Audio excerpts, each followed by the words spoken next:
ETF index mutual funds నేర్చుకుని stock మార్కెట్లో రాణించాలనుకుంటున్నారా? వెంటనే ఈ నెంబర్కి కాల్ చేయండి.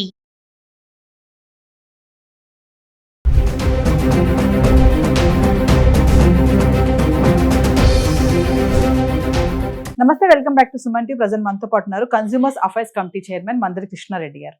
నమస్తే సార్. నమస్తే అమ్మా.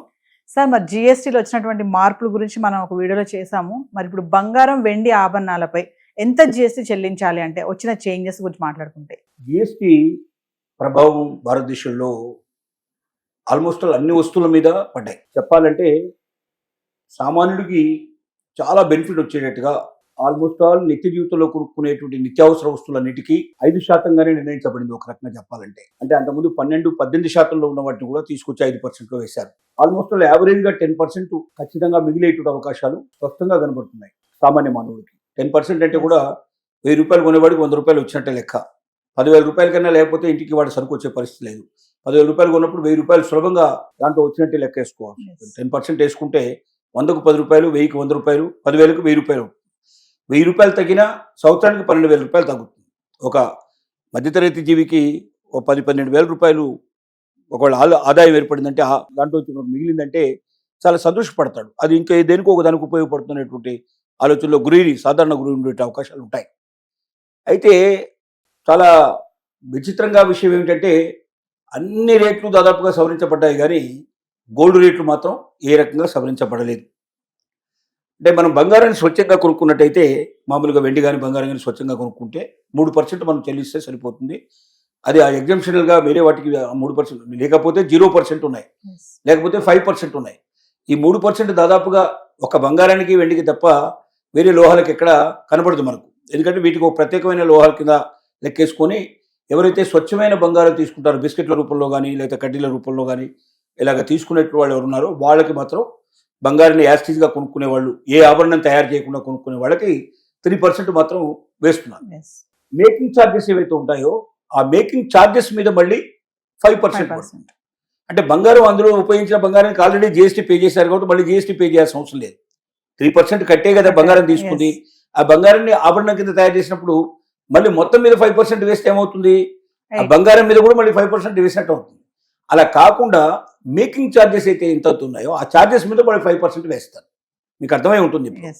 అంటే నగ తీసుకున్నట్టయితే నగలో ఉన్న బంగారానికి ఇక కొత్తగా పడదు. ఆ నగ కోసం బంగారం కొన్నప్పుడే 3% దాని మీద పే చేస్తారు. అంటే అప్పటికే దాని జిఎస్టీ పేమెంట్ అయిపోయింది. ఇక ఇప్పుడు మిగిలింది ఏమిటి?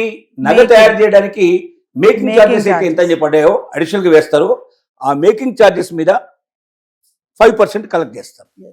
సో దానివల్ల ఏమవుతుందంటే ఒకేసారి బంగారం మీద ఎక్కువ పడే అవకాశాలు ఉండవు. బంగారానికి ఆల్రెడీ 3% వసూలు చేశారు కాబట్టి బంగారం పోను మిగిలినటువంటి ఛార్జెస్కి ఏవైతున్నాయి మేకింగ్ ఛార్జెస్ మీద 5% వేసినప్పుడు స్లైట్గా ఒక యావరేజ్గా ఒక 4% పడుతున్నట్టుగా మనం లెక్కేసుకోవచ్చు. 1% దీంట్లో యాడ్ అయ్యేట్ లెక్క. ఎందుకంటే మీకు 5% అని పెట్టినా కూడా మొత్తం మీద పడదు కదా, బంగారం రేటు మీద పడదు. కాబట్టి బంగారం మైనస్ చేస్తే పైన ఉండేటువంటి రాళ్ళు వీళ్ళు అలాంటివి ఏమో ఉన్నాయి వాటికి మొత్తం టోటల్గా తీసుకొని మేకింగ్ ఛార్జెస్ వేస్తారు కాబట్టి దానికి ఒక 5% పడుతుంది. యావరేజ్గా 4% అట్లా పడేటట్టు అవకాశం ఉంది. కాబట్టి జిఎస్టీ వల్ల బంగారంలో కానీ బంగారు ఆభరణాల్లో కానీ ఏ రకమైనటువంటి ఎక్కువ కానీ తక్కువ కానీ అయ్యేటువంటి అవకాశాలు లేవు. అంటే జిఎస్టీ ప్రభావంతో రేట్లు పెరుగుతున్నాయో చాలా మంది ఆందోళన చెందుతున్నారు. ఈ వారం 10 రోజుల నుంచి రేట్లు పెరుగుతున్నాయంటే జిఎస్టీ గారు ఇప్పుడు ప్రస్తుతం సందడి చేస్తున్నట్టు వ్యవహారం. ఈ వారం రోజుల లోపల వచ్చింది జిఎస్టీ మార్పులు వచ్చాయి కాబట్టి జిఎస్టీ మార్పుల వల్లనే రేట్లు బాగా పెరిగిపోతున్నాయి. ఇవి ఎప్పుడు స్టాండర్డ్గా ఉంటాయి కాబట్టి ఇప్పుడు ఇచ్చిన జిఎస్టీ రేట్లు ఇప్పటి నుంచి రేట్లు ఇక పెరిగిపోతాయి బంగారం అని కొంతమంది అపోహపడుతున్నారు. బంగారం పెరిగిపోవడానికి, రేటు పెరగడానికి జిఎస్టీకి ఏ రకమైన సంబంధం లేదు. ఎందుకంటే జిఎస్టీలో బంగారం మీద ఎక్కువ పడింది లేదు, తక్కువ పడింది లేదు. గతంలో ఏదైతే ఉందో బంగారం మీద ఉన్నది అదే 3% ఉంది. ఈ మేకింగ్ ఛార్జెస్ మీద 5% ఆటోమేటిక్గా గతంలో ఉన్నది ఇప్పుడు కూడా ఉంది. కాబట్టి మనం భయపడాల్సిన అవసరం కానీ తొట్టుపడాల్సిన అవసరం లేదు. కొత్తగా బంగారం రేట్లు జిఎస్టీ వల్ల పెరగవు.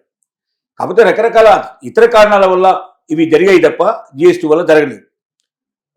కాబట్టి జిఎస్టీ ప్రభావం వీటి మీద ఉండకపోయినప్పటికీ వేరే వస్తువులన్నిటి మీద రేట్లు విపరీతంగా తేడా వస్తాయి. కాబట్టి కొన్ని కార్ల మీద అయితే 1,50,000 రూపాయలు, 2,00,000 రూపాయల దాకా కార్లు తగ్గాయి. ఏసీలు మీద కూడా 25,000 దగ్గర నుంచి 50,000 రూపాయల దాకా ఏసీల మీద తగ్గాయి. దీనివల్ల ఏమవుతుందంటే ఒక మధ్యతరగతి కానీ లేకపోతే ఉన్నత మధ్యతరగతి వాళ్ళు కానీ బాగా ఉన్నత శ్రేణి వర్గాలు కానీ వాళ్ళు నిత్య జీవితంలో కొనుక్కునే వస్తువులు, వాళ్ళ ఇంటికి కావాల్సిన వస్తువులు కొనుక్కోవడంలో ఓ 25,000 నుంచి మొదలు పెడితే 1,00,000, 1,50,000, 2,00,000 మిగిలే అవకాశాలు ఉంటాయి. ఆ డబ్బుల్ని బంగారం మీద పెట్టే అవకాశాలు ఉంటాయి. అంటే బంగారానికి ఎక్కువగా కొనడానికి ఎక్కువ ముందుకు వస్తారు కాబట్టి కొనుగోళ్లు ఎక్కువగా జరిగినప్పుడు రేటు తగ్గడానికి అవకాశాలు ఉన్నాయి, రేటు పెరగడానికి కూడా అవకాశాలు ఉన్నాయి. కారణం ఏంటంటే కొనుగోళ్లు ఎక్కువగా చేస్తున్నారు కాబట్టి ఎక్కువ కొంటే డిమాండ్ జనరల్గా ఎట్లుంటాయంటే మిగతా వస్తువులకి డిమాండ్ అండ్ సప్లై. ఎస్ అంటే మీరు వస్తువులు ఎక్కువ కొంటున్న కొద్దీ మీకు తక్కువ రేట్లో వస్తాయి. కానీ బంగారం అట్లా కాదు. మీరు ఎక్కువ కొంటున్న కొద్దీ బంగారాన్ని ఎక్కువ దిగుమతి చేసుకోవాల్సి వస్తుంది. ఎక్కువ దిగుమతి చేస్తున్న కొద్దీ దాని మీద ఎక్కువగా ఖర్చు పెరిగే అవకాశం ఉంటుంది, ఎక్కువగా రేటు పెరిగే అవకాశాలు ఉంటాయి. దానివల్ల రేట్లు ఇంకా పెరిగే అవకాశాలు ఉంటాయి కానీ తగ్గే అవకాశాలు ఉండవు. ఎస్ జనరల్గా మిగతా మార్కెట్లో ఉండే ఐటమ్స్కి బంగారానికి ఉన్న తేడాది. వేరే ఐటమ్స్ మన నిత్య జీవితంలో కొనుక్కున్న ఐటమ్స్ మీరు ఒకేసారి 10 100 కొంటారనుకోండి, ఆటోమేటిక్గా మీకు తగ్గుతుంది రేటు. ఎస్ బంగారం నేను కిలో కాదు 10 కిలోలు కొంటాను ఒకసారి అంటే రేటు తగ్గదు, పెరిగే అవకాశాలు ఉంటాయి. వాస్తవంగా ఎస్ 10 కిలోలు ఒకేసారి వాడు తెప్పించుకోవాలంటే వాడికి అంత సులభమైన విషయం కాదు.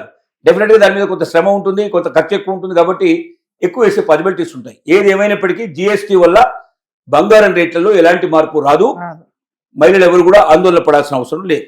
Yes thank you sir.